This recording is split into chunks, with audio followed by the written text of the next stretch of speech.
Hello and welcome back to How to Connect with Humans. And hello, Wayne. Hello. How are you? Good. How are you? Yeah, I'm okay. Bit of a cold today. Yeah. So I'm a bit like this today. This is episode 9 of series 2. And today we have a lovely dear friend that we are part of the Clarity Academy alumni together. That sounds very proper with James Mark. And it's great because I think since the beginning when we met with Giles, it was straight away it was just talking to a friend that you know for a long time. It's like that feeling of really connection and it was so fresh and so nice to talk to him. We spent a conference together and we were like so the London conference of the 3PGC, so the 3 principles here in London. And today he's going to talk about reconnecting with health and happiness. Yep. And Dr. Giles P Croft. It's a fantastic man, but also he is a psychology graduate and a surgeon, but he left all that life for big titles and the whole, being super duper side. Stop being super duper. Super I gave up being super duper. You've gone to the super duper league now to work on health and everything. How are you? Thank you for being here. I'm good. Thanks for having me on. So how are you today? I'm well. I'm well. Yeah, I am. I'm doing okay. Apart from dealing with very huge world problems like putting your daughter to sleep. Indeed. Yeah. I mean, I confess I wasn't actually involved. It's just it's going on next door. So it's still going on. It's but it's all quiet. All quiet on the Western Front. All quiet on the daughter front. Yeah. I remember it was I don't know how you filled in your questionnaire at the end of this year's conference, but I said I definitely wanted both the in-person thing and an online thing because I just there was something about the being there in that room and meeting all you guys and there's just we spend so much of our time online, don't we, that it's even more so these days, but that it's it's just nice to actually meet people in real life, that you've had all these connections with online and everything. And so it was lovely. We were a little club, weren't we, in the yes, our little Clarity sort of thing at the front. Going there. Yeah. Close enough to heckle. Yeah. Oh, we're rebels of the principles. Hardly. And it was nice because we I knew some things about your story but not much, and so it's really fresh even when we met at Clarity. But then say Wayne knew absolutely nothing, so it was like that beautiful connection. And then it was sort of just finding out about you and your story and and us and our story and our relationship with how we came across the principles. And but you were one of those guys that I was like, well, he's got everything sorted out. He's absolutely. Hardly. Good grief. And but I really, really love how you see you're also how you've been saying this before even about the principles. So would that be some place for you to talk about? Because it's like to be sat here talking to you guys, it's like how is that how is this a thing? It never fails to amaze me that the the places that we end up and things that we end up doing and everything, because 17 years ago, I absolutely had my nose to the grindstone. Obviously, I had to, I was training to be a surgeon, and I was in orthopedics, and I'd done a couple of years of specialising, and to think that I'd be sitting here, talking about a psycho-spiritual understanding of life. Just, I wouldn't have. Yeah, it's funny. It's funny. I mean, when I do my, I do Wellbeing Wednesdays. Like I do a broadcast from my wife's shop every fortnight, and I often try and think what would it be like if for Giles of 17 years ago to be sat here, listening to this, because I'm ever mindful of that. I'm ever mindful of it, because I remember the first time I ever my first ever exposure to any form of personal development at all was when I had the inkling that I might want to change career, and so I went to take some independent careers advice, and had to fill in this workbook. And I was a good boy. I took a week off, because I knew that I wasn't going to be able to do it when I was still at work and stuff. So I took a week off, and I went to stay with a friend, and I took this workbook really seriously. And we had to do creative dreaming, sort of write letters to ourselves and stuff like that about our dream jobs and things like that. But one of the things was we had to rate where we were from 1 to 10 on a number of aspects of our life, work, family, relationships, stuff like that. And one of them was spirituality. And I'm not making this up, word of a lie, I crossed it out. I crossed it out. I put NA, not applicable, and wrote, what even is this, next to it. So that's where I was coming from. That was 17 years ago. And for me, whenever I'm working with people, I'm so mindful of the changes that I've seen in myself over the years, that it's really easy not to take people seriously when they go, oh, I'm never going to change, and it's like, yeah, whatever. Yeah. Yeah. So that was that was a long time ago, and I had all these various changes, and I guess it was the process of change that really interested me. I mean, I was interested in psychology. I took like a year off my medical studies to do a psychology degree. Don't tell anyone, but it wasn't so much about doing the psychology degree as wanting to be a proper student for a year, because I had 9 to 5 lectures all the time, and all my mates, I had a whole load of mates who weren't doctor training to do medicine, and they were all living the high life. So I was like, I want a bit of that. So I went off, and I went from having 9 to 5 lectures to having, I think, 4 hours on a Monday morning and 4 hours on a Thursday morning, and that was it. But I loved it. I really loved it. I loved all the experiments that we got to do on students, all these little psychology experiments. I got a paper published in a really amazing journal and everything about managing people's expectations. So even back then, this was third year of university. I was fascinated by the mind, I guess. And then when I left, it was like, well, that was a really weird experience. That was something that you're not really supposed to be able to do.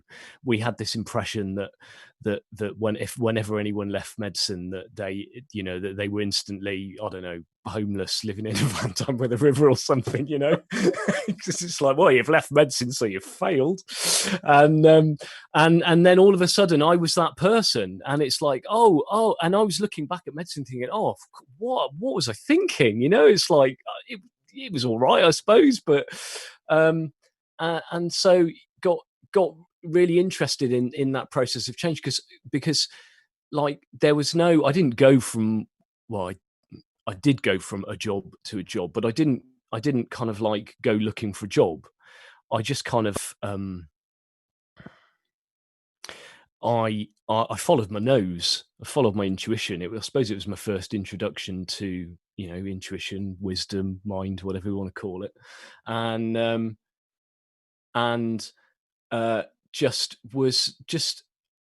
I suppose I was just quite bloody minded about the whole thing, because I was really passionate about the way that we mismanaged information in the health service, and still do. And I thought I could make a bigger difference by kind of like doing that. And it just made sense to me that a junior doctor who had experience on the wards and stuff, this was at the time when they were starting to computerize the NHS. I just thought it just makes total sense that someone like me, they're going to need junior doctors to help them out, someone who knows how the system works. So that it was just that, and then like bizarre coincidences started happening, and emails arrived out of the blue, and opportunities that I took and then worked out, and I was like, hang on a minute. And just saw that happen again and again, and I just kind of like kept pushing it. Really, it was like, hey, this is fun. This is really fun. I get to do stuff that I really enjoy, and and stuff seems to work out. So I ended up, I'm a passionate cyclist, so I ended up writing for my favorite cycling magazine. I used to dream of writing for my favorite cycling magazine, and the next thing I know, I'm being sent all over Europe to ride my bike. I'm being embedded in a professional team. I mean, I can't even credit it now. So I was absolutely fascinated by this process of change, and had done all I've got my old personal development books here, and I've got my like my 3Ps library on the other side of the room. But when I look at these books, yeah, much bigger over there now. It's getting bigger and bigger, yeah. And I couldn't help but think that even in these like these classic sort of standard texts, that they were all saying the same thing. It really felt like that. Like Stephen Covey's 7 Habits for Highly Effective People, which is absolutely brilliant, and I still love today. And then, like that first chapter of it is called Inside Out. Who knew? I mean, who knew? I went back to it after coming across prison. I was like, you are kidding me. You are kidding. What? Why did I not notice that?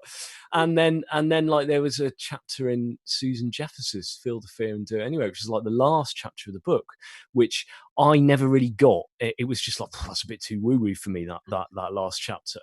And then another of my favorite books is the War of Art by Stephen Pressfield. I don't know if anyone's read that one. It's all about writing, the process of writing, and there's a part of that where he's talking about the muse, and so I was just, I don't know, it all seemed to add up for me.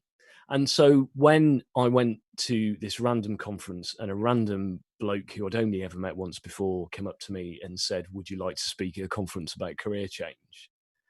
I practically bit his arm off. I was like, I've been waiting for this person to arrive. I didn't even know it, but there we are. And kind of like went back to all my furious scribblings that I'd made over the years and sort of turned them into this idea, Giles's version of how life works, I guess. And then ended up speaking about that at conferences for years and years.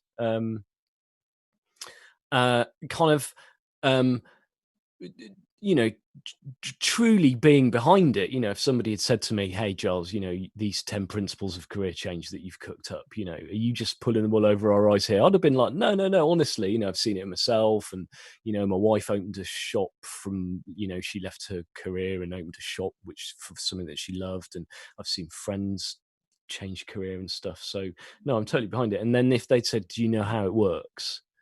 I'd have gone, "No, I haven't got a clue." Don't ask me. You're just gonna have to take my word for it, you know. And and then and then and then I came across I kept, you know, Jamie's podcast. I'd started coaching. It just, you know, another of those things that seemed to make sense. Um and just heard, I mean, you know, we've all got the story, haven't we? It's just like it's like, what's he on about? What? But it just seemed to make a bit of sense. And then started reading the book. And then when I read the book, it was the honestly, the biggest feeling for me was relief. It was relief that I wasn't crackers. It was relief that everything that I'd been talking about for the last 10 years made sense. It was relief that there was nothing wrong with me. It was relief that I wasn't different from everybody else. I was exactly the same as everybody else. It was just like this huge weight off my shoulders. I was like, "Oh, that's what I've been talking about for the last 10 years. Bloody hell, it's a thing." So yeah, it was wondrous. It was truly wondrous. Yeah. So yeah, that's my story. What I find fascinating is, you know, when we come across people that have studied so much, or that have that sort of have come from the world of academia, and sometimes because this understanding is something that you can't really study, you can't really grab it with your intellect. It's something that you need to feel, and then when we talk about all this, as you say, like a lot of people go like, "Well, Stu, what are you talking about? Like, this is just some cults that are all going, oh, we're all happy, let's all Yeah. dance together."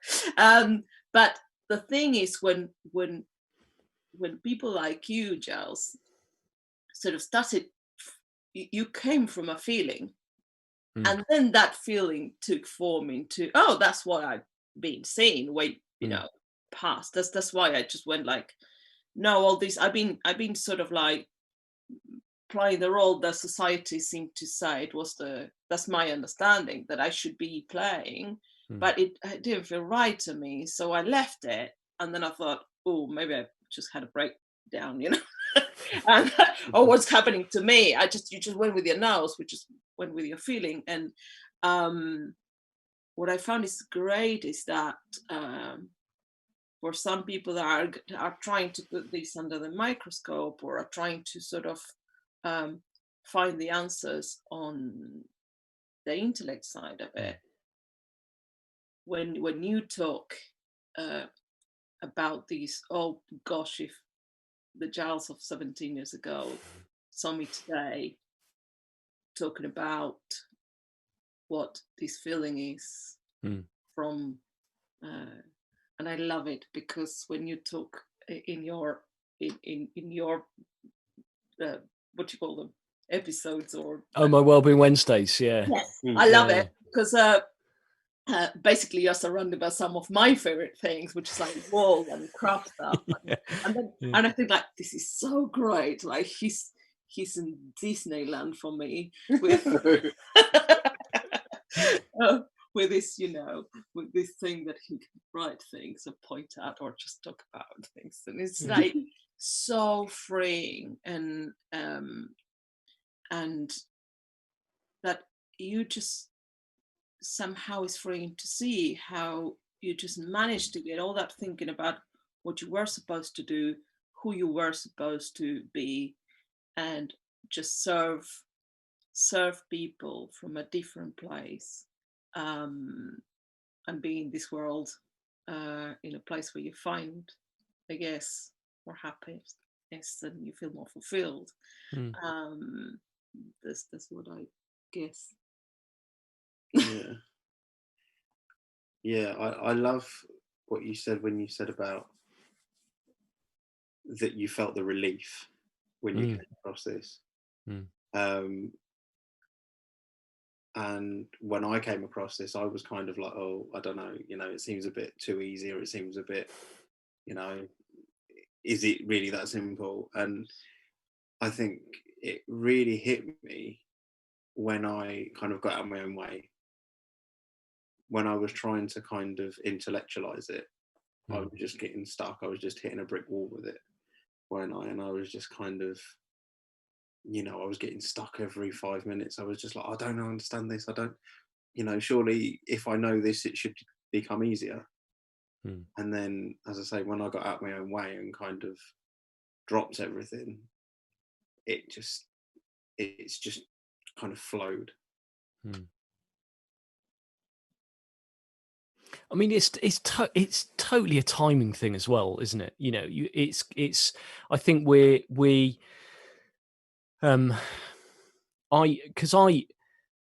actually came across the principles 15 years ago and didn't even notice, because I used to love reading and listening to Richard Carlson stuff. And it was only after I came across the principles that I discovered that, Richard Carlson, who wrote Don't Sweat the Small Stuff, worked with Sid Banks. I had absolutely no idea. And I mean, even if you told me back then, I'd have been like, yeah, and what, And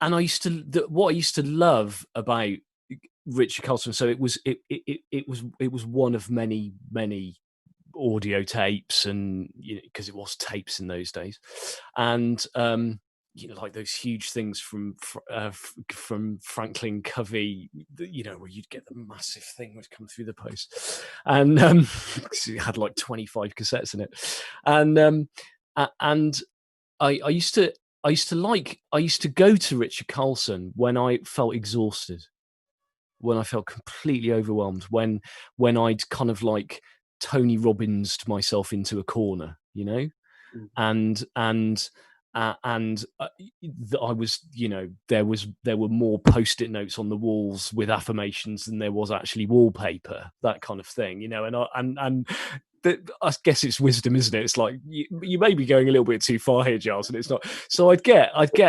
exhausted by it all. I'd get exhausted with working on myself. Now, I didn't have the insight to stop. So instead, I used to listen to Richard Carlson, because it's like, oh, he doesn't tell me to do anything. He just sort of speaks common sense. So I'd listen to Richard Carlson, and if any of you, if you haven't listened to his audio program, which is called Creating Miracles Every Day, which you can get on Audible, you must, because it's so good. It's so good. It's like having lovely Richard Carlson there, just like, sort of giving you like this little audible massage and going, yeah, relationships, yeah, it's like this and it's fine. And so I'd listen to that, and I'd kind of like sort of rebalance myself, I suppose. I'd get in a good feeling. I'd see that I'd get a bit of perspective. I'd see that, that life was only ever happening now, and in this present moment, actually I'm pretty safe, actually. Everything's all right. And so I'd really settle. So that the next day I could get out of bed and I could get back on with the personal development again. It was crazy. And I don't know what I'd have said if Giles of today had, sort of gently taken me by the shoulders and like, mate, no, this is it, mate. This is it. You don't need any of this stuff. That's just like icing on the cake, there's nothing wrong with it, but it's not the way it works. It's like, it's people taking their intuition. It's people taking the amazing ideas that they've had and running with it and creating something of their own. Because it's worked for them, you know, they're obviously hugely passionate about it, but that doesn't necessarily mean it's gonna work for you. But that whole idea of like you said, Wayne, you know, this is too what you mean everything's all right and I don't need to do anything, you know? It's like your poor brain just can't get its head trained together. So I think there's definitely a timing thing. And I still love Richard Carlson. I think I mean, I like back in the day, I'd never read his book, You Can Be Happy No Matter What. And that is such a glorious book. Like he had such a way of, it was the kind of like the gentlest easing into the principles possible, really. It's just like, there's a man who could really kind of get common sense and wisdom across to you without you even really noticing. Under the radar. I mean, I find you like absolutely wonderful to talk with, and also very easy to find. Like when someone just like having one-to-one talks, it's like very easy to soon fall into that place of feeling right and feeling happy and feeling in a good place.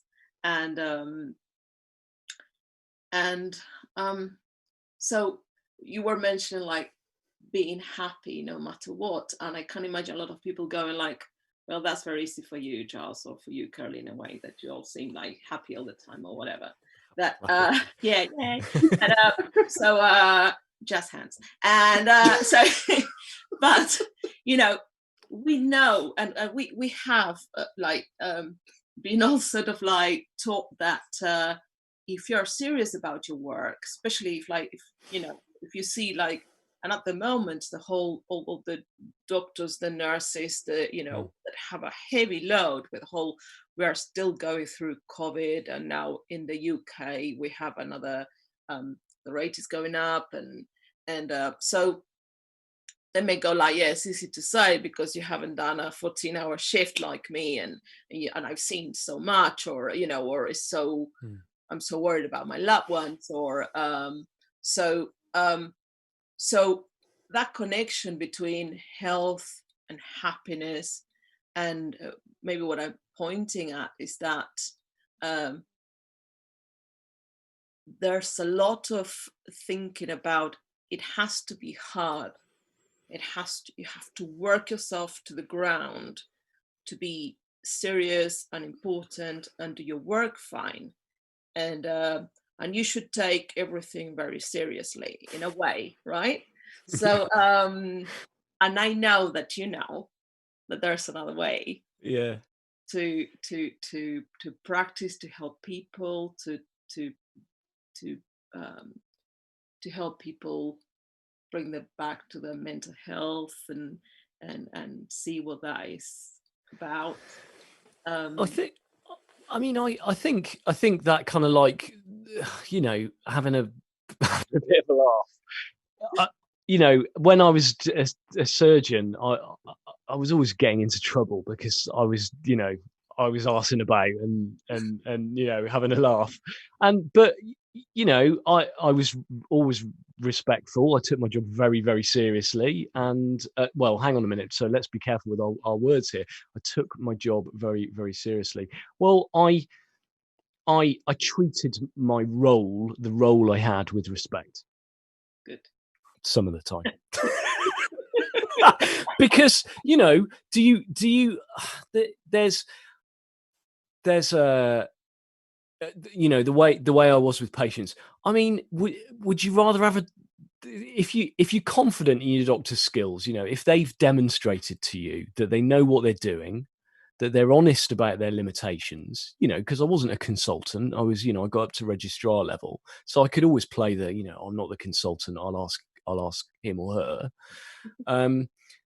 But once you've got that relationship with someone in any role that you're in, well, then why not have a laugh? I mean, it's just like, why does life have to be serious? And I mean, I've just like in it when I was doing all my career change talking and stuff, the kind of like the one phrase that I would say would be just enjoy what you do. Just enjoy what you do.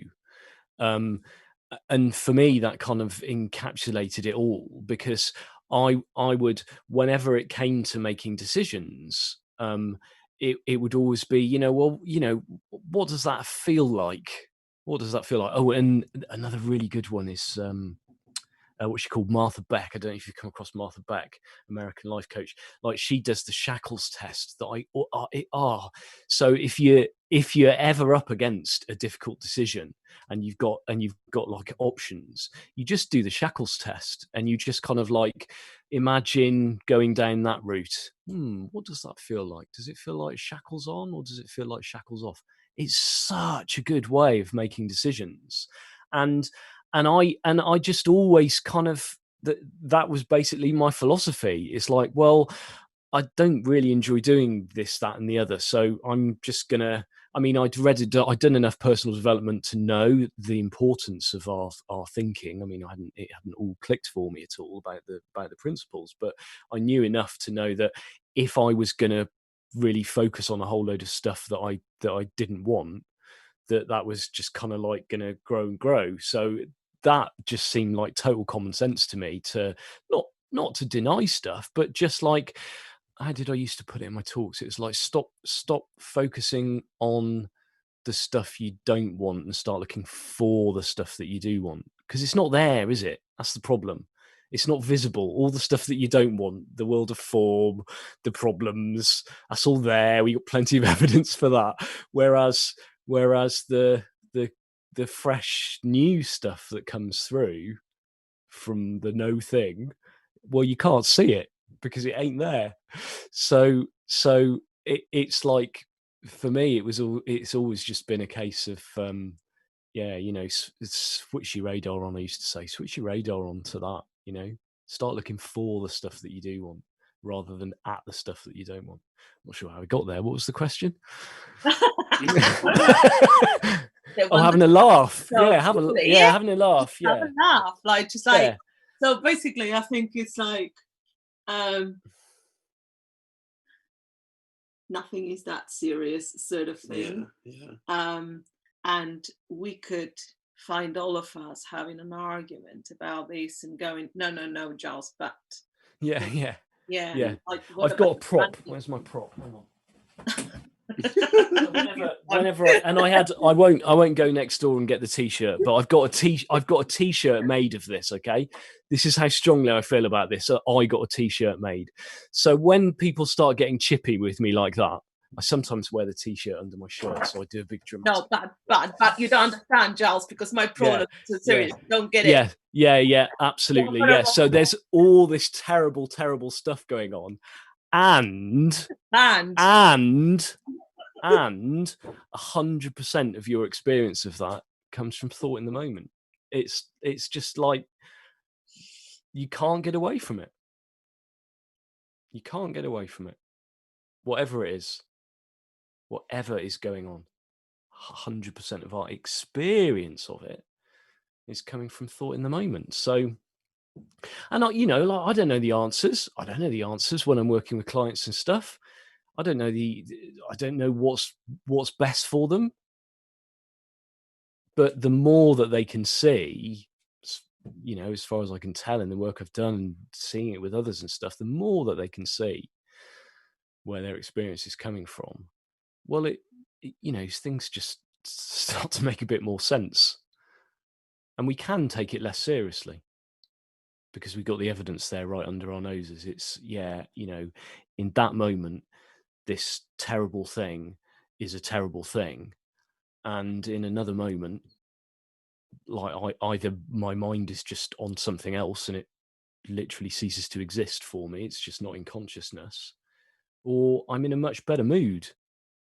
It's all about moods, isn't it? I'm in a much better mood, and it's like this one next door.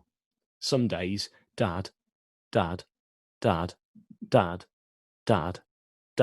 will make me want to smash things, and other days you know, the exact same stimulus, and I'm like, I think it's the funniest thing I've ever heard in my life. It's like, and that's got nothing to do with her.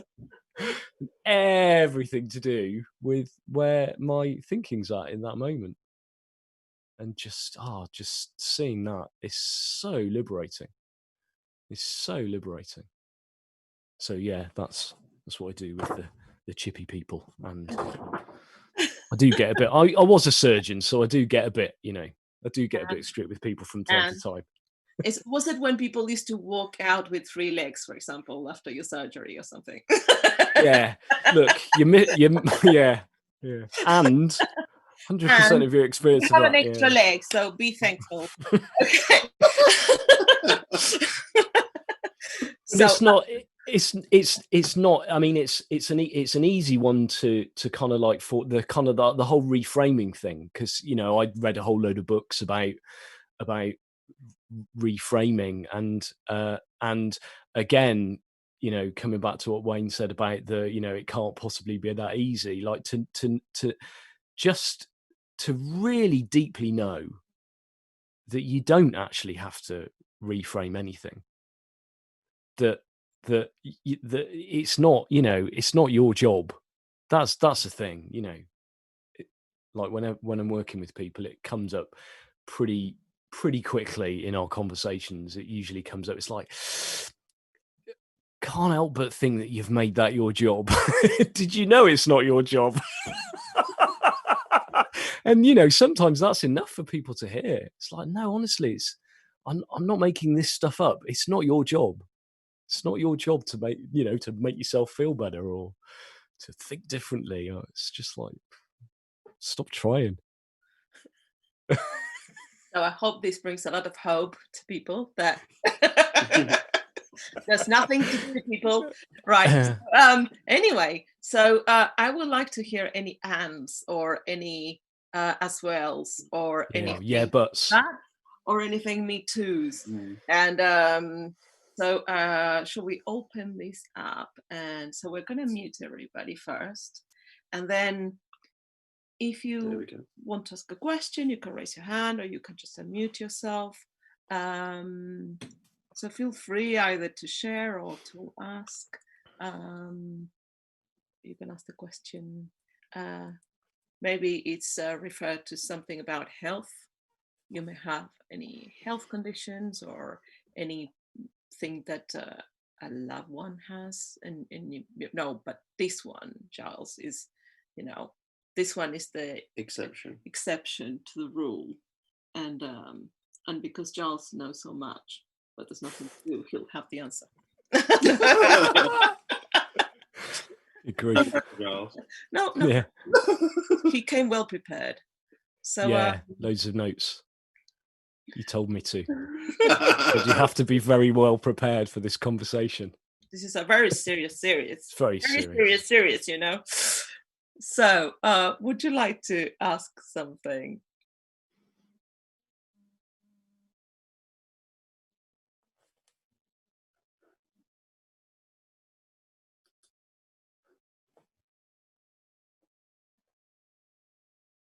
Lee! Hey, Lee. Hello. I haven't got anything directly to ask. The one thing that's coming to mind, I love that, and I love that. I'm going to print that. I won't, unless you've copyrighted it, in which case I won't. But, yeah. But yeah, that's excellent. And I wanted.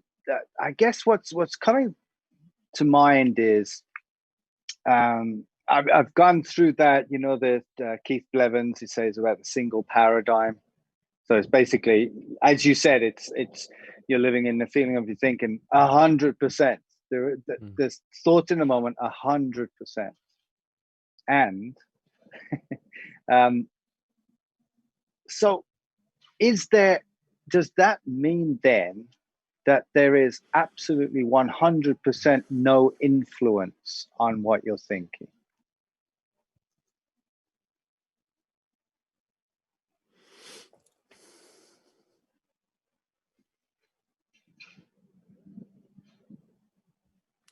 Yeah, I did I did a little exercise with a group I ran once. I did like a de-stress your life course, and it occurred to me we'd have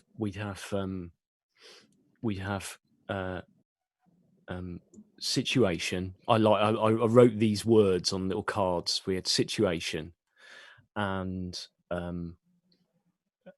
we had thought, and we had feeling, and we had stress, and they had like multiple copies of each, and then a whole load of arrows, and I got them to, and I've got it on video, so I'll share the link afterwards. But and I got them to in groups to, like, this was about, I don't know, week 4 of the course or something, when they'd been introduced to it all,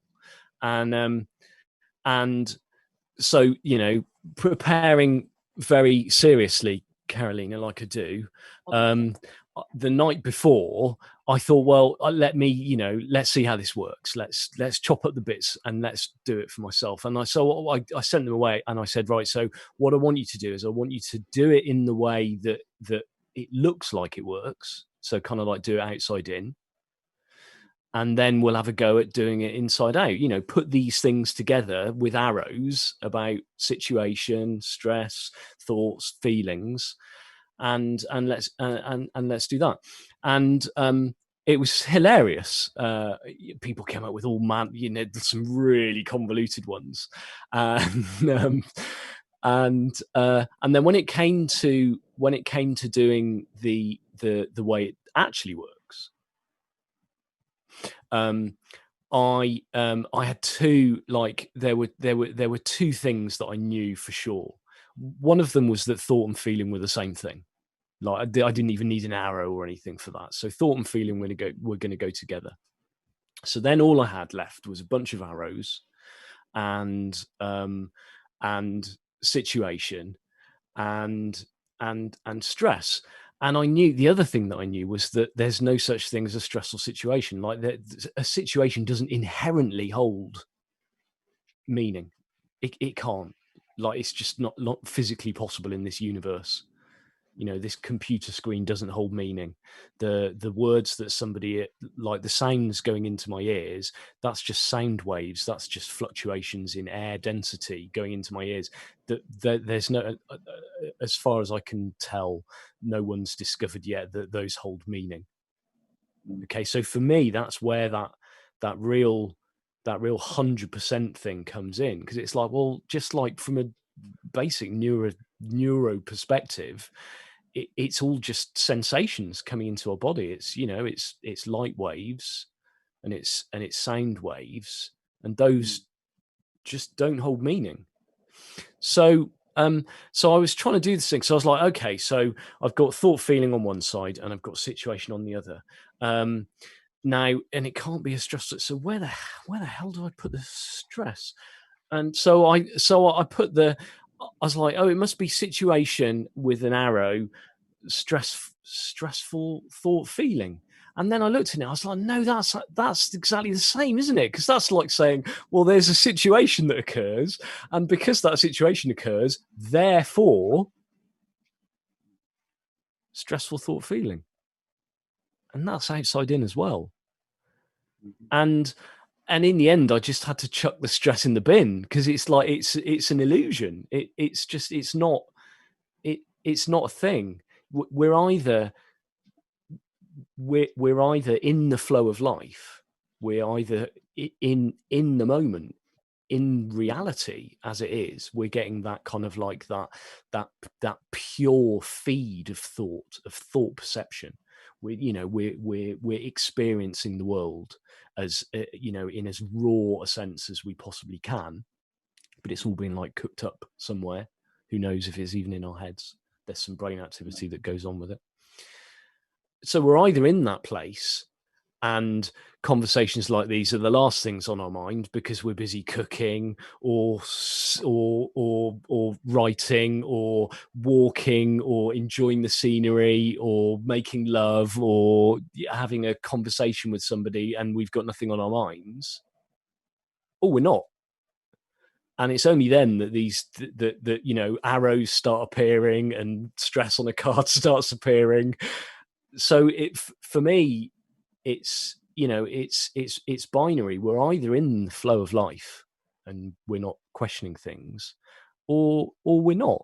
And it's not that there's anything wrong with not being in the flow of life at all. I'm not sure we were really designed to be completely right-brained and just you know, sitting in I mean, some people do sit in trees, don't they, and just be and have people bring food to them and stuff. But you know, I want to have some fun. I want to do some stuff, and so for me, it's like, it's not that there's anything wrong or bad about being in that exciting world where, you know, I've used the word there, haven't I? Exciting world. Well, no, the world isn't actually exciting at all. But it can be. It can be. And it's seeing, it sounds subtle, but it's seeing that difference of, I mean, for me, the easiest kind of like metaphor is like a trip to the cinema, you know. And there's two things you need to know to really enjoy a film. And the first one is how cinema works. You need to know that it's not real. Because if you thought it was real, it would be terrifying. Because every time there was a fire, you'd be calling for the fire brigade. You'd be scared for your life when there was someone running around with a knife. So you have to know it's not real. So that's the first thing you need to enjoy the experience of going to the cinema. But then the second thing that you need, once you've got that one nailed, the second thing you need is to go with that, is to willingly submit to the illusion. Because otherwise you're one of those really boring film school people who sit in the cinema going, oh, I can't enjoy this. They're manipulating my emotions by forcing the camera angle to, you know, and it's just no fun. It's no fun to live in that, to live from that aspect either. So you need to know that it's an illusion. You need to know it's not real. And then just roll with it, you know, just like throw yourself wholeheartedly into the emotional experience of it, knowing that it can't hurt you, knowing that there's nothing on this planet that can hurt you psychologically. I don't know if that helps. A great feeling. Oh, that's fantastic. Yeah. That's a great feeling, isn't it? So yeah. Just play the cinema, play the game. Yeah. Play the game. Yeah. Yeah. I love that. So just a quick follow up, and that's phenomenal. That is phenomenal. So in terms of intuition, in terms of wisdom, in terms of whatever you want to call it, you know, the inner GPS. Yeah. How do you know when it's the inner GPS and when it's the game or the movie? The movie.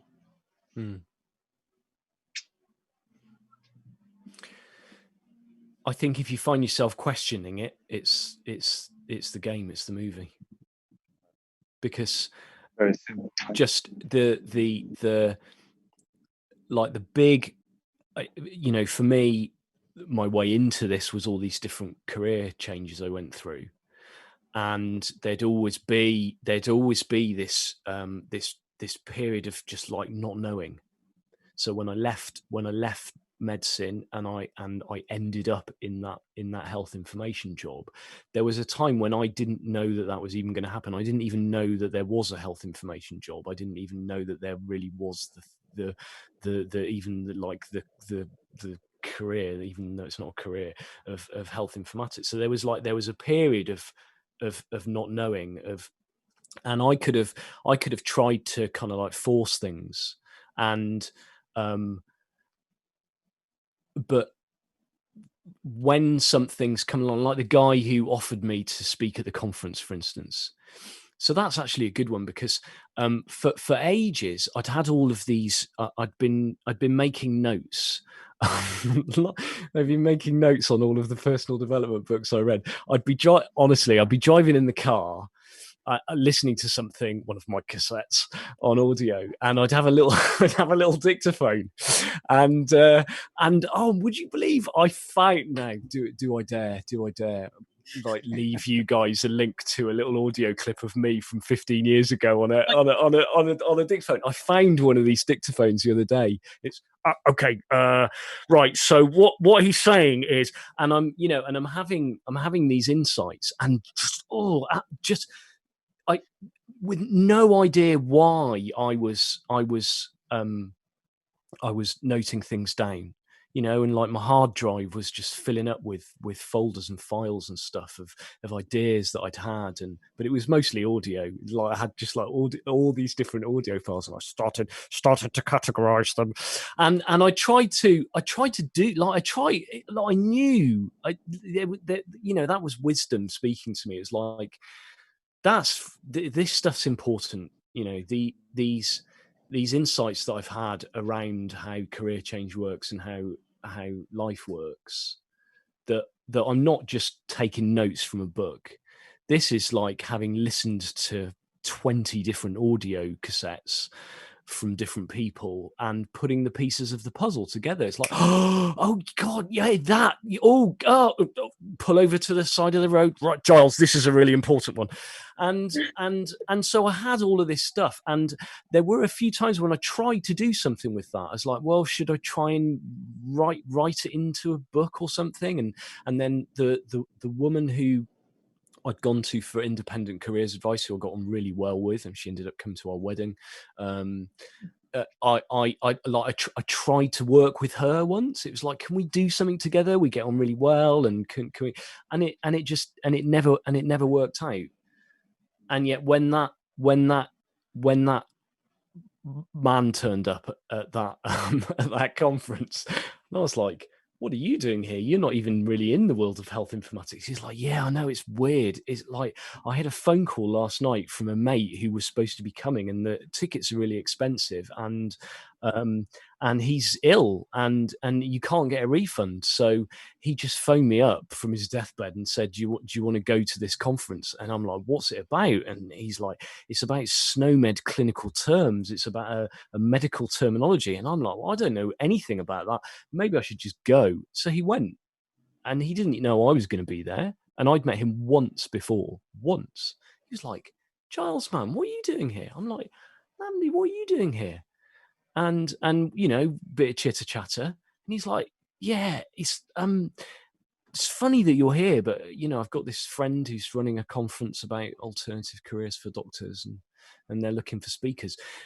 You don't fancy, he was just like shooting from the hoop. You don't fancy coming and speaking about health informatics, do you? And so that was where I, like, there was no, oh no, should I?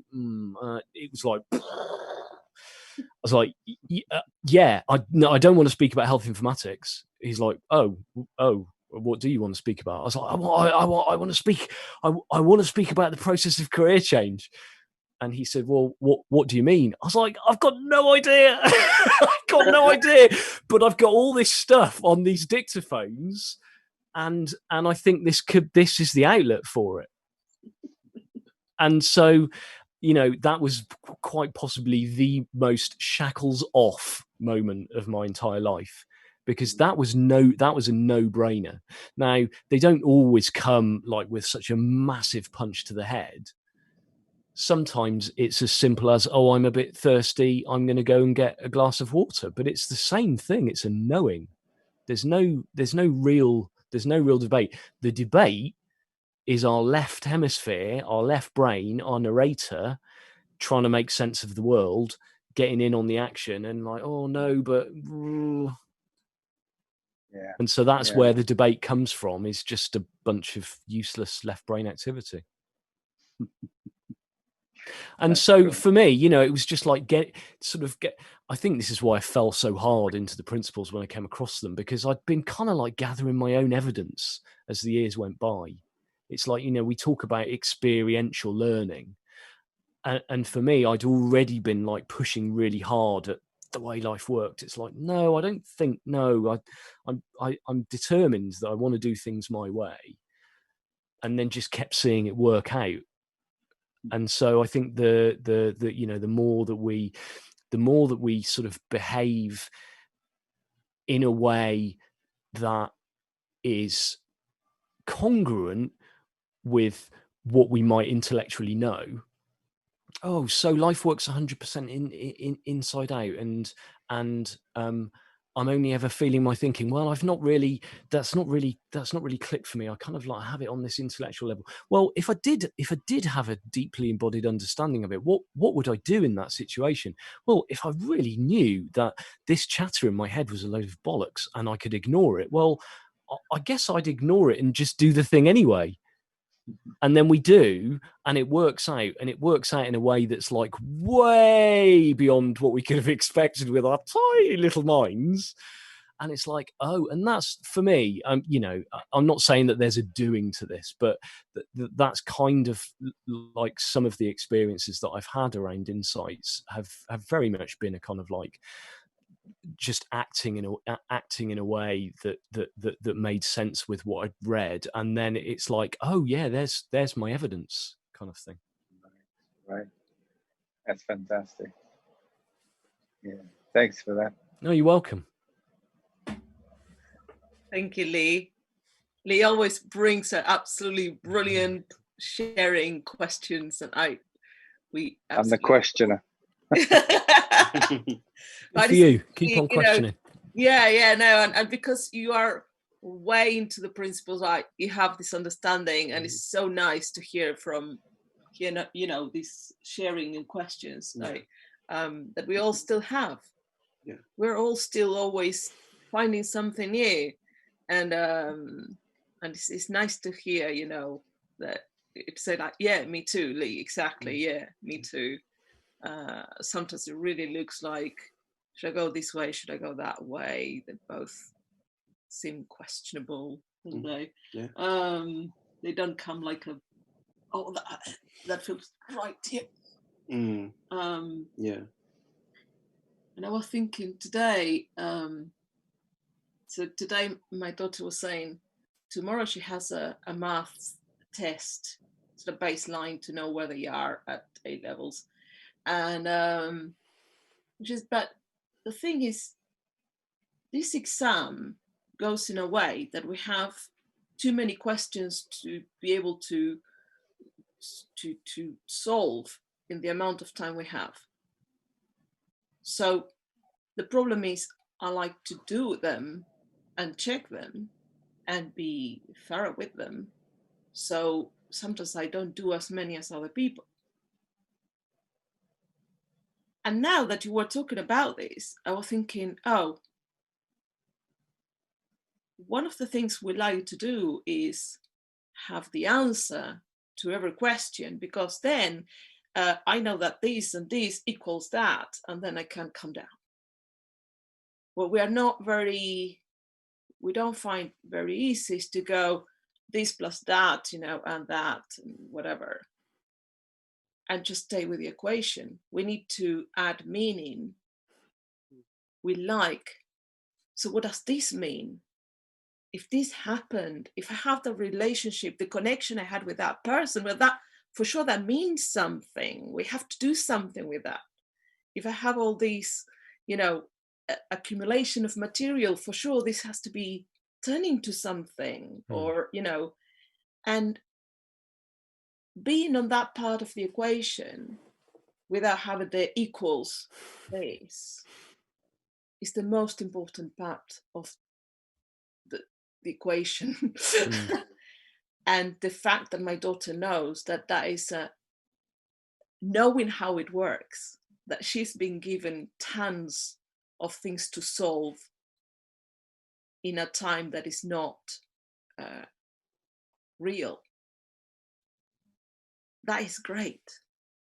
And now that you were saying that, Lee and Giles, I just saw that. I just like, oh wow, that is, I can just sit down and let things not have answers. It's funny. It sounds like a bit of a cop-out, doesn't it? Yeah. It's like I've got all this stuff and these decisions and everything, and then we pitch up and we go, well, just don't worry about it. It's like, if you can't make a decision, don't make a decision. But it's like, again, it's a mind. It's I've been delving into the neuroanatomy and the neuropsychology recently, and just like every time I read something about the way that our minds work, and always have worked, and we've always known. I mean, it's like that thing, that I said earlier about the 100% thing. Once it was pointed out to me that hang on a minute, well, what about perception? What about how perception works? It's like, oh yeah, no, it literally can't be any other way. Like, there's just no way, even though it looks like it, there's no other way. And so when I read all the stuff about left brain and right brain, and the jobs of the two different hemispheres, that really clicked for me. You were saying earlier, weren't you, Carolina, about the like it being beyond the intellect? And when we hear Sid saying that, sometimes we're like, oh, shut up, Sid. What, beyond the, oh God, it's just, it's all a bit, and then you go to the neuroscience, and the left hemisphere, which is the bit of the brain that literally categorizes things, and it separates shapes from each other, because it's all just data coming in, but it uses our two eyes to say, well, that's a phone there, and that's a computer screen there, and if I want to get out of the chair, I'm gonna, so that's the left brain that's doing that, and it's adding labels to things, and it's categorizing things, and it's putting this feed of almost unintelligible data together into something useful, and it's taking everything that it knows from the past, and it's projecting off into the future, and it has language. It's the center of language, whereas the right hemisphere doesn't. Well, that's when it becomes, and the biggie, it makes shit up. It's like it literally, they've done all the split hemisphere experiments that they did with people with epilepsy, where they severed the link between the two hemispheres of the brain, and then did a bunch of experiments kind of like showing stuff to just the right hemisphere, and the left hemisphere they'd ask their right hemisphere to the patient, they'd say, put your hand up in the air. And they could, the right hemisphere understood this, and it could initiate actions, and so it would do that. And then they'd say, but they just do it. They wouldn't talk about it because language isn't in that side of the brain. Then they'd ask the left hemisphere, why did you just put your hand up? And it would just make something up. Like, literally, it would just make something up. It'd go, I felt like a bit of a stretch, because it didn't know that the person running the experiment had asked the right hemisphere to put their hand in the air. And they did it with a whole load of stuff. They go, would you go out of the room and come back in again, please? So they'd go out of the room and then come back in, and then they'd ask them, they'd say, why did you go out of the room and come back in? Really fancied a Coke out of the fridge. What? Like, it literally makes stuff up, and it's not like there's no doubting there at all. That's the thing, these people would pass lie detector tests even though it was a complete fiction. And so when I read that, it's like that whole business about, well, you've got to listen beyond to the intellect. It's like, damn right you have, because it's like, it's just getting in the way. It's just making shit up. It's the one that's got language. It's the noise in our heads. It's the voice. It's the judgment. It's the analysis. It's the categorization. It's the good. It's the bad. It's the right. It's the wrong. Whereas the right hemisphere is all about the bigger picture, is all about the present moment, is all about feeling. It's all about movement. All about that, don't you, Carolina, with your dancing and everything? It's which is why, in the Far East, all of the all of the spiritual practices, a lot of them involve movement of the body, like stuff like Tai Chi and stuff, because it's all right hemisphere. And we're basically just completely out of balance between, I mean, I was listening to Amy Johnson earlier today. She was saying about that Einstein quote about how, you know, we've been given the gift of intuition, and then we've got the intellect, and we've made the intellect the master, and it's not at all. It's like a grain of sand on a beach compared to what's on offer. So cool. And let's see if anybody else has a bat, an and I don't know. A what if? A what if? I think for me, I just love when you said,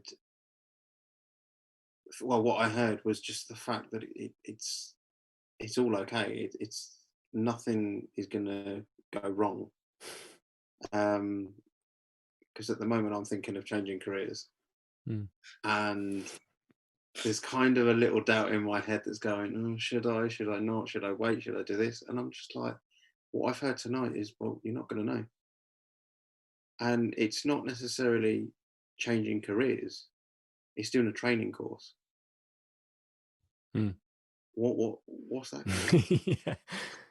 yeah No, it's not, oh, they're gonna put me in front of companies afterwards, but I could just decline it if I don't want it. There's nothing stopping me doing it, you know. Yeah. I mean, and that, again, you know, that's left hemisphere. It's like, it's going, oh well, you know, but what is it they say in the betting world though? Past and stocks and shares, past performance is no indication of future performance, and it really isn't. But that's what our left brain does. You know, it's doing its best, but I mean, we had a bit of a joke the other day on Facebook, didn't we? Right, blooming Siri. It's like entrusting all of your decision making and your well-being to Siri. It's like, why would you do that? It can't even get my bloody name right half the time. Although I have retrained it to call me "you magnificent beast" now every time it talks to me. After I told you my yeah, I was like straight on my phone. So basically, hey Siri, let's see if we can. It's not talking to me because I put it on silent mode. Sorry, but so I basically told Siri to call me gorgeous. So it was. Yeah, I love it when you put something on the shopping list. I'm like, hey, what do you call it? Put bananas on the shopping list, and he goes, "Okay, you magnificent beast. I've put bananas on the shopping list." But the point I'm trying to make here is like, yeah, in that situation, yeah, of course, your left brain is gonna want to create a structure around this present moment, and it's going to create a structure that involves the future and the past and what might happen and how you might feel about that and everything. And it's all made up.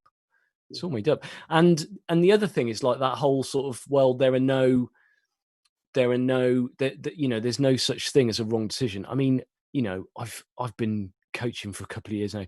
I've lost count of the number of mistakes I've made, and yet when you look back, it's like, yeah, you know, that's something I had to learn. You know, that's a mistake I probably had to make. You can read about it, but until, you know, you've been metaphorically kicked in the ghoulies several times, it's you just, you know, it's like it doesn't really sink in, does it? So there's something about again, the enjoy what you do. There's something about, well, hang on a minute, you know, what feels shackles off? Does it feel scary? Of course it feels scary. If it doesn't feel scary, it's not worth blooming going for. But that in itself kind of creates that tension that moves us forward. And you know, this is one I picked up off Jamie, him talking about authentic desires. Authentic desires have their own reason for existing. And that reason isn't necessarily the authentic desire itself. It's kind of like to create some tension in the elastic and move you forwards. And you'll probably end up somewhere completely different. But, like me going to that boring conference I didn't want to go to, that chat was there. It's not magic, but it certainly feels magical.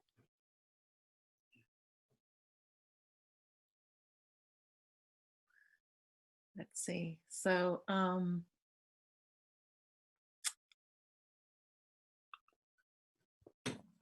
anybody wants to ask any questions?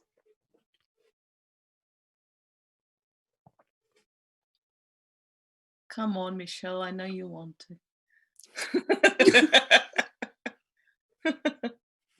I've got my hand up. You do? Oh, it's not here. Oh, is it on the thing? On the participants thing, yeah. Come on. Oh, I'm so kind sorry. Kind of a host, are you? Sorry. I thought we were in season 2 or something, or season 3. Season 2. I haven't learnt enough. Make mistakes. That's what you said. I'm doing it. Yeah. Okay. Yeah, that's a lesson if you will. Hi, Michelle. Hello. So I haven't got any and if, what, maybe, shoulda, coulda, woulda, coulda, woulda, what, woo woo. I haven't got any of that at all. I just wanted to say thank you, because it's been such a lovely, lovely call. I don't know you, obviously. We've never met. So I came into the call with no expectation whatsoever. And I've just thoroughly enjoyed the light-hearted nature of the whole thing. And I absolutely love your energy. And oh my God, do I wish you were my orthopedic registrar. That's all I can say. No, I wish you were now, obviously, because that's not what you're doing. But yeah. I've just really, really enjoyed it. It's just been. Oh, thanks, Michelle. It's been really just fun, and I. Yeah, like. Life is we all fun. need more. Exactly that. And I think we do. It's time to get really unserious and just have a good time. Yeah. Have a bloody good time. So thank you. I've really enjoyed it. You're very welcome. Thanks very much. Oh. Let's see if there's another hand and we haven't seen it, because we're still learning. That's not another hand. Just to mute yourselves if you want to.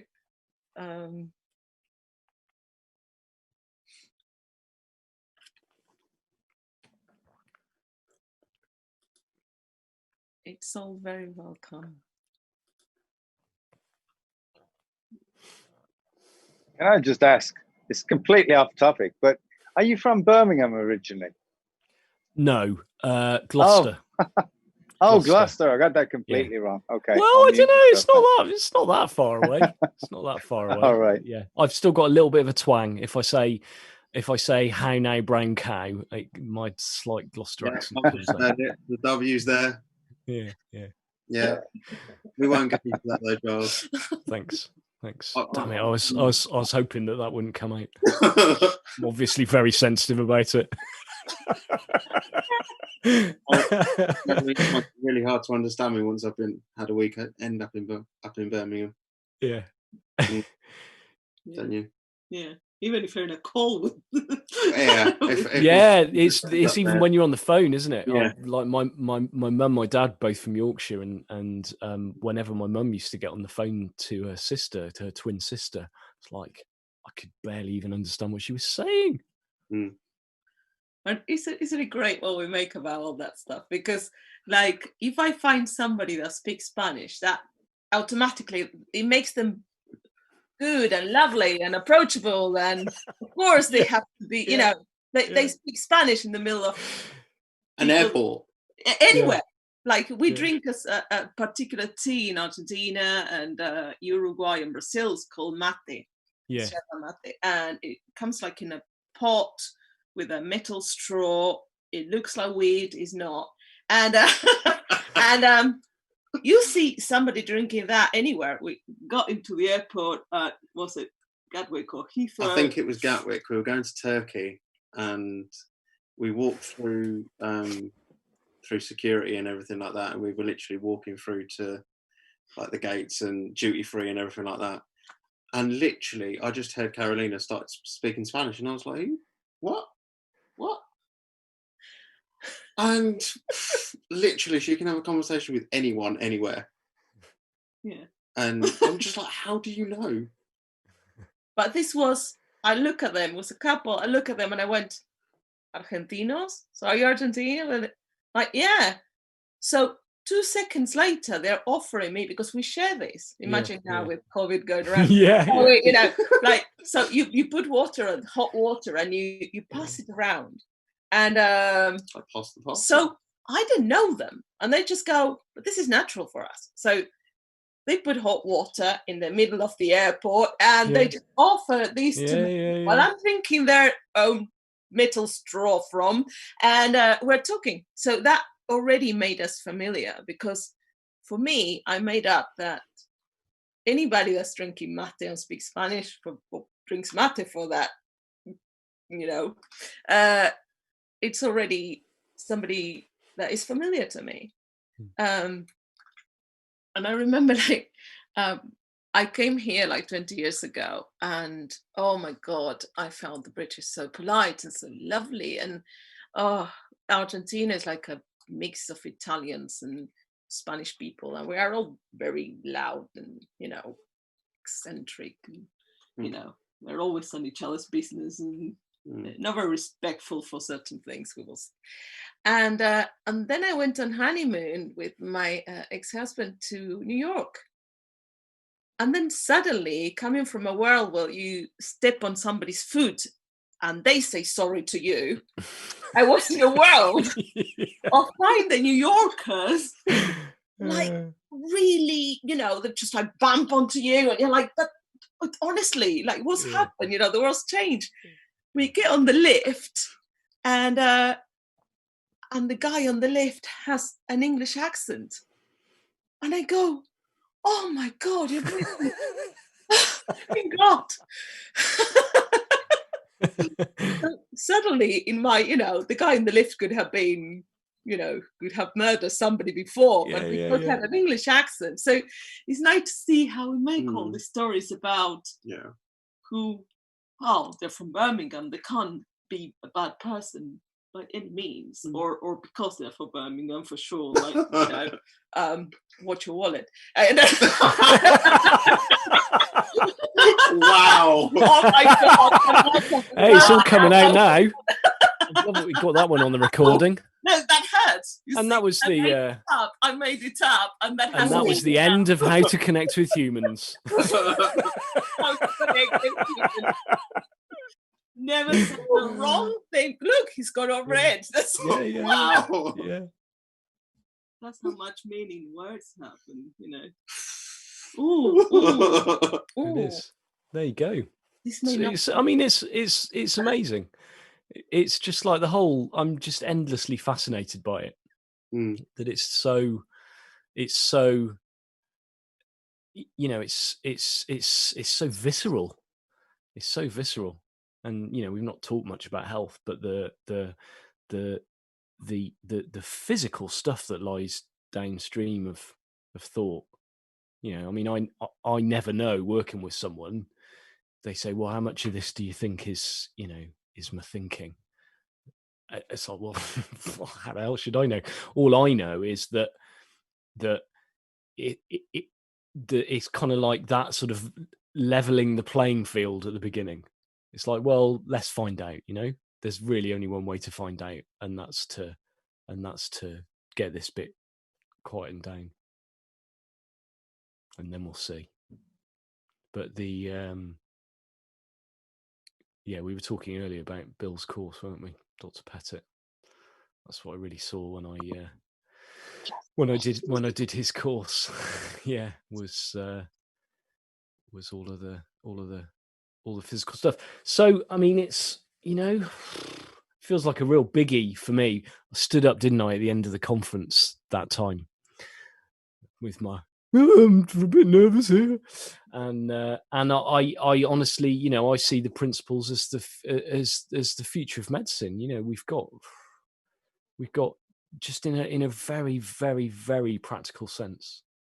You know, if we can get people to the little bit of paper with stress on it and the arrows, you know, if we can get people to see that they can, you know, when they're in the flow of life, there's no such thing as stress, that stress is a creation of our left hemispheres, and get people to, you know, switch off that inappropriate fight-flight response, then, oh, you know, that's going to save the NHS a bob or two, isn't it?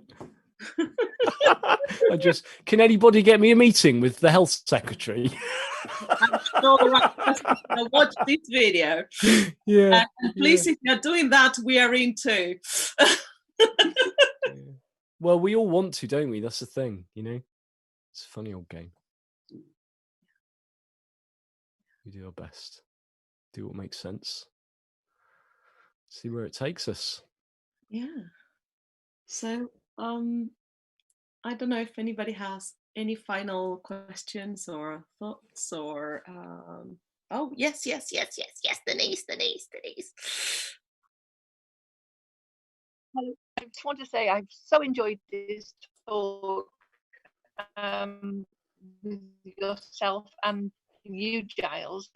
I didn't know what to expect. This is only the second time I've joined you, and I've been aware of the 3 principles for about 2 years now, and studying a little bit, and I'm getting some insights, sometimes many and sometimes not so many, but it fascinates me, and I've absolutely loved this evening with listening to you, Giles.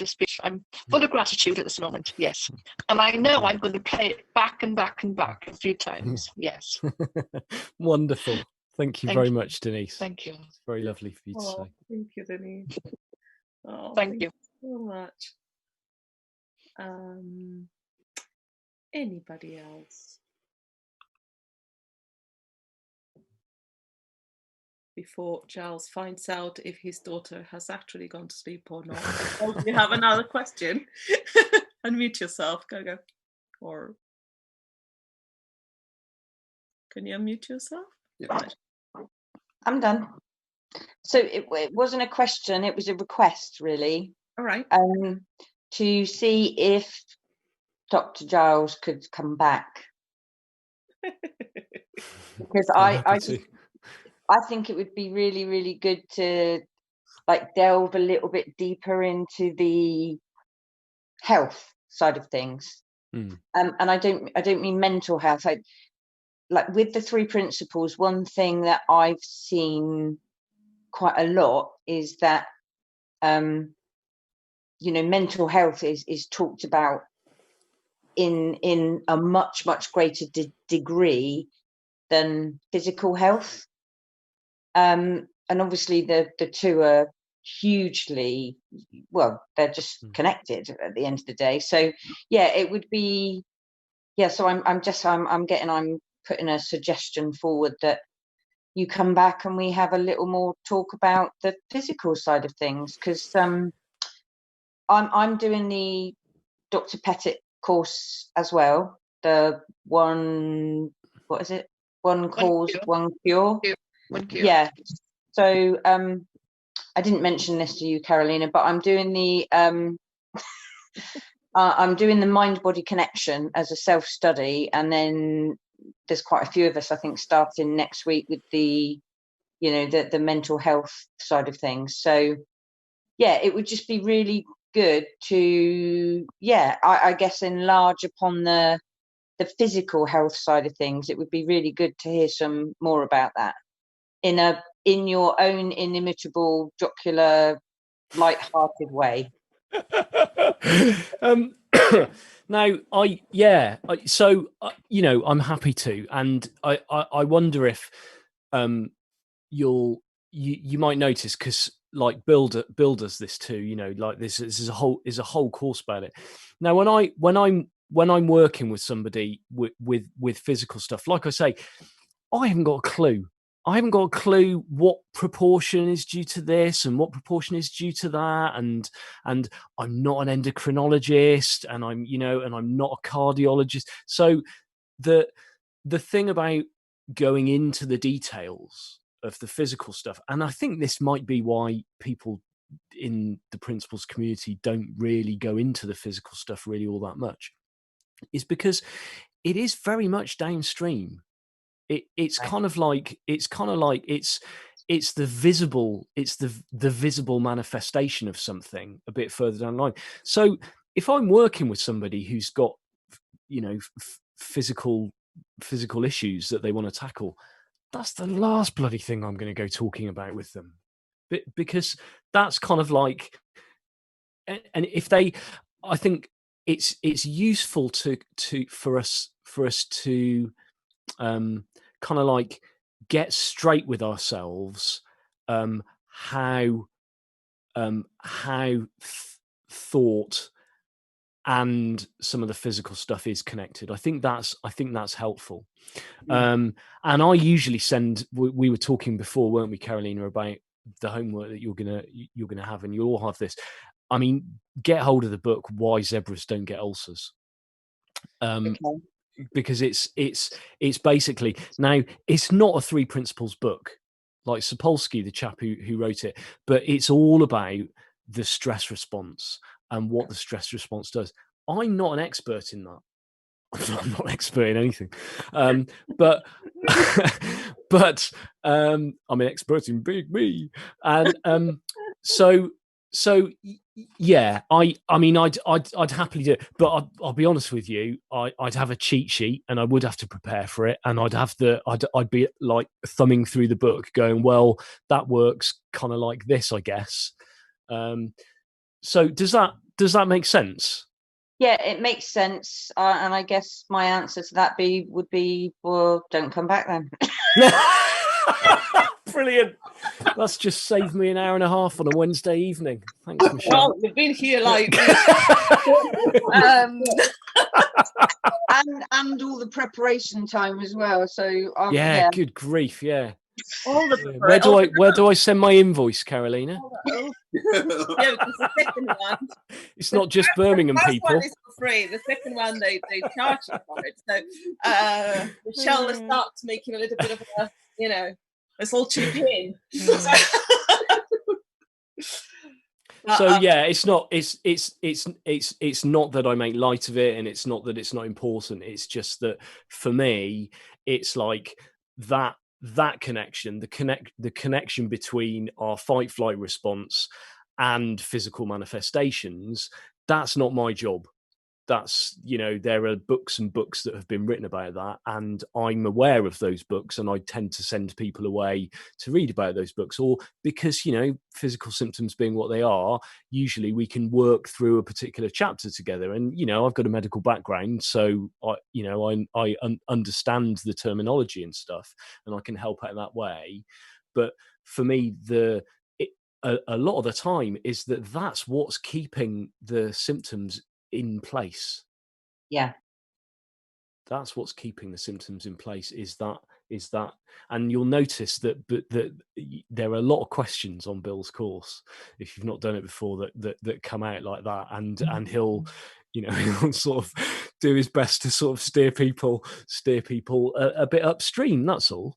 and I just like the, you know, I guess the pennies just dropped that it is all downstream. It is all downstream, and you know, there's no two ways about it. We're back to the 100% thing. Yeah. It's brilliant, isn't it? It's like, oh, there's only actually one thing going on in life at any point, and it's this. Yeah, I know. Marvelous. I love that. Yeah, it is marvelous. Thank you. Thank you. Well, thanks for having me. Yeah, by everybody. Would like to have you again. especially talking about yarns and yeah. just craft, which I think it's a lot more important. So thank you so much. Thank you. And where can people find you, Giles, if they have any questions about whether they want pure wool or, you know? Yeah. So the shop is called the Woolcroft. Yeah, no, just I'm Giles P Croft everywhere. So I'm Giles P Croft on Facebook. I'm Giles P Croft. Also for any wisdom imparted communications. And my website is gilespcroft.com. So there's some stuff on there. Brilliant. So it's been an absolute pleasure. You lighten up. Absolutely. It's just, as Michelle said, it's just been really free flowing and just really light-hearted, which is what we want. This is what we call hard work. When yeah, and like at the beginning, I was like, "We're going to talk for how long?" It's always the same, isn't it? It's like, "Oh my god, my left brain's going what?" Yeah, and then maybe we should stop this call before breakfast. Yeah. So it's been everybody. Thank you so much. We couldn't do this without you. Yeah. And thanks for showing up. So before we go, next week we're going to have Marina Galan, and Marina Galan is from Mexico. She speaks Spanish, so basically that already makes her. So good. She's a good person. She's great. So and it was actually one of these automatic connections with Marina years ago. Just really wanted to bring the principles to another language than English. That at that point we didn't have anything sort of like groups or published books, or it was all in English. And we saw that we started talking to other people that also talk other languages, and they seem good people, though they didn't speak Spanish. And we saw the importance of, like, you know, if we're going to communicate, and that part of the brain likes the language. So if I learned properly today, Giles, the left side. I didn't tell you there'd be a test, did I? Yeah. Like you know. So I hope I've done that well. So she's we don't know what she's going to talk about, because Marina's been like, as it happens with a lot of us, I don't know, let's see what comes first in the moment. And I'm still thinking about the title, and so 1 week before the call we don't know what she's going to talk about, which is great. So she's lovely. She's worked with Michael Neal, she's worked with a lot of people. Beautiful friend, human being. So really looking forward to with Marina next Wednesday at 7:30 UK time. So we hope we'll see you here. And as always, Wayne, I love you, and thank you so much for making this possible for us. Thank you. And thank all of you. We love you. You're our friends, our family. If there's something you don't want to be in the video, please let us know. Does that include me? No. Damn it, it's all on the bloody record now. What did I say? Like that guy, you know,